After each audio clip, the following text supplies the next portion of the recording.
Australia's national property growth may look modest at 5%, but that number hides a property boom unfolding in hundreds of local markets right across the country.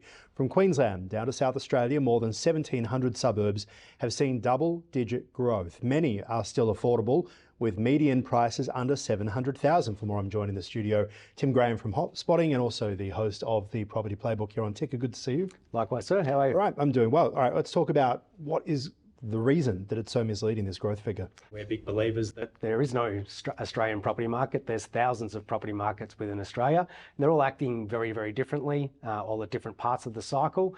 And we believe that they're very much driven by local economies, and that's why they perform very differently.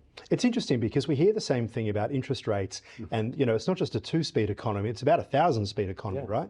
That's true. Well, I mean, the irony is that whether you're here in Melbourne or over in Perth, you've got the same interest rate. And, well, in most cases, you've got the same interest rate, depending if you're a homeowner or an investor. But ironically, those same influences can have very different effects on real estate. You know, a lot of the time, the media headline says, you know, we've got a pandemic, so we're going to see 20% crashes. We've got higher interest rates. We're going to see a property crash. And what tends to happen is quite the opposite. The opposite, yes. That's right. And we watched later on and say, how did the commentators get it so wrong? Let's talk about the states. Which ones are doing well, which ones aren't? Yeah, as you mentioned before, there was 1,700 locations or suburbs that we have identified that had double-digit growth last year. Queensland led the way with a bit over 600. Why is that? Look, I think one, they've got a proactive government that's actually, you know, spending a lot of money. I just did a show on Ticker recently about the Brisbane Olympic Games and how much money is getting spent up there. So that's certainly leading the way. We've always said if you follow the infrastructure trail, you'll do very well. South Australia's also been the unsung hero for many years, but you know, it shouldn't be the unsung hero for too much longer. It's been 5 years of incredible growth. Perth, on the other side, has had you know, several years of very strong growth. We have identified that market has definitely reached its peak.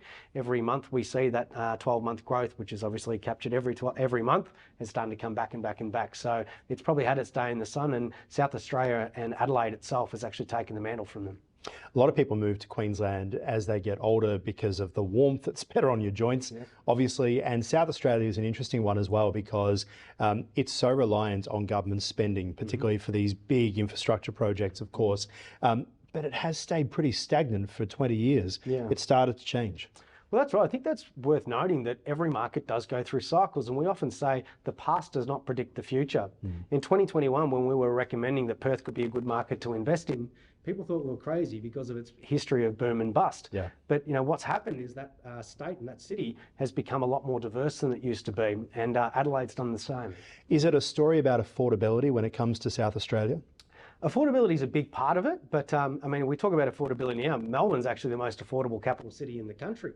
Adelaide, Perth, Brisbane all have higher median dwelling prices than Melbourne right now. What's happened to Melbourne? Is it because of the red tape that we hear from developers where they are a bit worried about coming in? What do you think the reason is? I think that's a big part of it, but you mentioned a lot of people moving up north for the sun. They're coming from here. They're coming from here, but I think also you can thank Dan Andrews for a lot of that as well. And the legacy that's been left here to repay the state debt has become a bit of a burden for people who own real estate in Victoria. How much is it down in Victoria? Has it been a significant drop?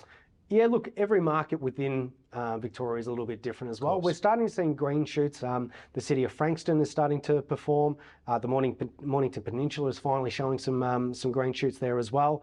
And then some other markets like Melbourne City is actually doing quite well in the apartment space. We're actually seeing really strong growth in some of the apartment markets. Well, talk to us about units and I guess the role that they're playing at the moment too. Yeah, interestingly, I think there's a bit of a paradigm shift from thinking you have to buy houses to get capital growth, which has often been the old truth.